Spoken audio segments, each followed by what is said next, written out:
Ornella, une jeune mère de 16 ans, est internée ici depuis 3 mois. Pourtant, elle n'est pas malade, elle fait juste partie de ces femmes qui ont accouché mais qui ne peuvent pas rentrer chez elles, faute d'argent. On les appelle les retenues. On m'a fait une césarienne et je vais bien. Mais je suis retenue ici depuis longtemps. Je veux rentrer chez moi, mais je n'ai personne pour payer mes factures. Comme Ornella, toutes ces femmes sont bloquées à l'hôpital dans l'attente du règlement de leurs frais médicaux. Il faut compter 200 à 250 $ en cas de césarienne, une fortune dans un pays où 3 habitants sur 4 vivent avec moins de 1 $ par jour. Si nous les libérons toutes, nous serons en faillite. L'éducation est l'un des principaux outils qui permettront d'assurer un avenir meilleur aux enfants de la République démocratique du Congo. Or, à l'heure actuelle, 50% seulement des enfants en âge d'école primaire sont scolarisés.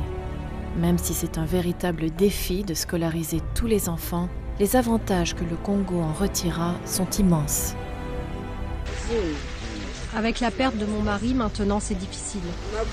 J'ai besoin que mes enfants travaillent pour survivre. Ils sont encore trop petits, mais quand ils seront un peu plus vieux, même si je ne le veux pas, ils iront à la mine. Bientôt la mine avalera ses enfants.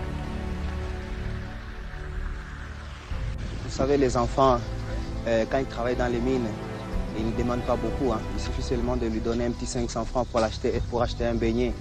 Ils n'ont pas beaucoup de besoin en fait. Comme tous les soirs, Sylvie doit laisser son bébé seul ici, jusqu'à l'aube. Ça te fait quoi de l'abandonner comme ça? Ça me fait mal.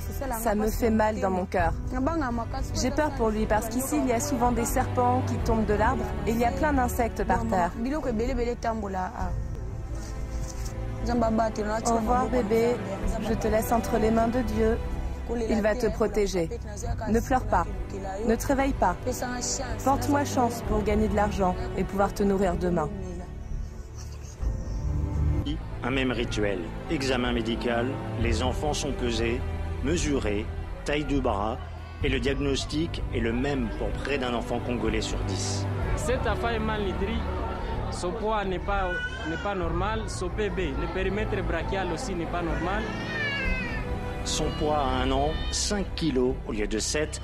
Les enfants, première victime donc de l'insécurité. Malnutrition chronique, retard de croissance, anémie, problèmes psychologiques. Les séquelles sont à vie. Après avoir fui leur village, les problèmes s'enchaînent pour ces centaines de milliers de Congolais.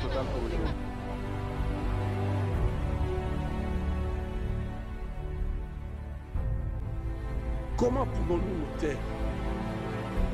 Quel est cet être humain doué de conscience qui s'est terré quand on lui amène un bébé de 6 mois dont le vagin a été détruit, soit par la pénétration brutale d'un adulte, soit par des objets contondants, soit par des produits chimiques? Déjà, un seul cas de viol est grave et nécessite une action de nous tous. Dans mon pays, il y a des centaines de milliers de femmes violées et d'autres milliers d'enfants nés issus du viol. En plus des millions d'êtres humains morts suite au conflit.